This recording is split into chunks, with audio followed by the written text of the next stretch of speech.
Time now to talk business, thanks to our partners 2 Degrees. The Port of Tauranga has spent millions chasing consent to upgrade its facilities to make the port bigger, but so far to no avail. Business Desk has been counting the cost, and Garth Bray is with us this morning. Garth, good morning. Good morning, Ryan. Very quickly first, the oil futures market, which is what everybody is interested in this morning after it run, opens... About 10 a.m. our time, trades out of Chicago from about 5 o'clock their time every day. So we'll see what that price is going to do.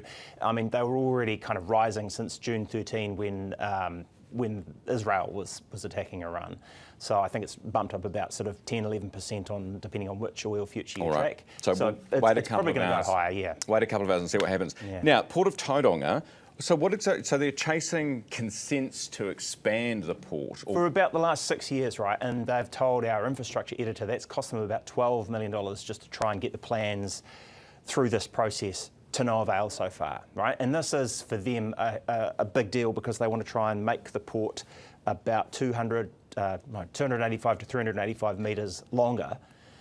And that is, already they say the cost of doing that has gone from about $70 to $90 million if they'd got on with it in like 2020. It's now like $140 million just to get it done. That's not to do more work, that's just paying more because the price of doing stuff has gone up in that time. So this is kind of a high cost of delay for them trying to basically expand New Zealand's biggest port. And does the fast tracking thing come in and save them here? That's what they're hoping. So they've put an application through for fast track because they've gone through the employment court process, they've been knocked back a couple of times.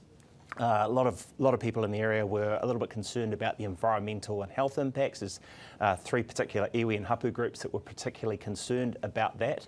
And so they've raised some objections. So they've obviously looked at this fast track process. And I think Nicola Willis was down there earlier this year saying, oh, that would be a perfect kind of a thing for fast track without putting a thumb on the scale too much. So that looks like a likely way to do that. They're saying if they can get it through that process, it'll take them 6 months to stand it up, maybe a couple of years to get it done. But they need to get this done. They're saying if they don't, we're looking at a situation where by 2033, the country could be losing like $800 million to $1 billion worth of opportunities on trade just because they can't squeeze anything through there. I mean, we're worried about the Straits of Hormuz.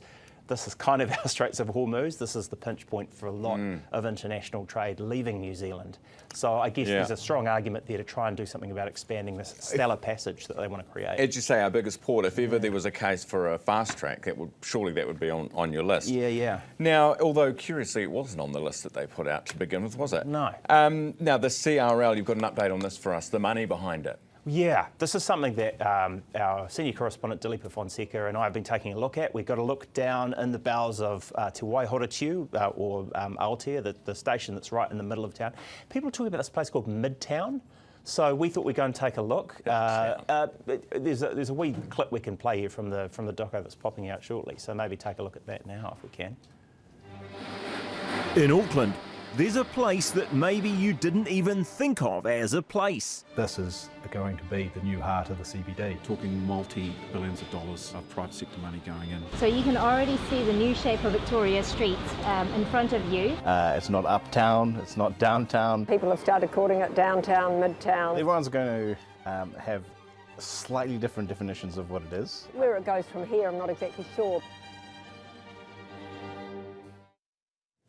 Where it's probably going is that within about 5 minutes walk of that train station, there's something, well, we've approached different people that track this kind of stuff. JLL, big property broker in the area, they are saying there's something like $3.6 billion worth of new developments going up within a 5 minute walk of there. That's hotels, that's office buildings, that's all this kind of stuff.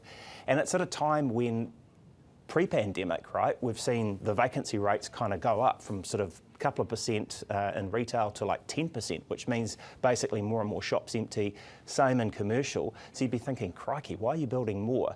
I guess the smart money is saying once that train station opens, whenever it opens, it's going to start pumping tens of thousands of people into the city that wouldn't otherwise be there. So I guess the capital is saying we expect this thing to be a success over the long term. Well, let's hope it is. Garth, thank you very much for that. We could have our very own Midtown, 17 away from 8. That's Garth Bray from Business Desk, and we talk business every day thanks to our partners at 2 Degrees.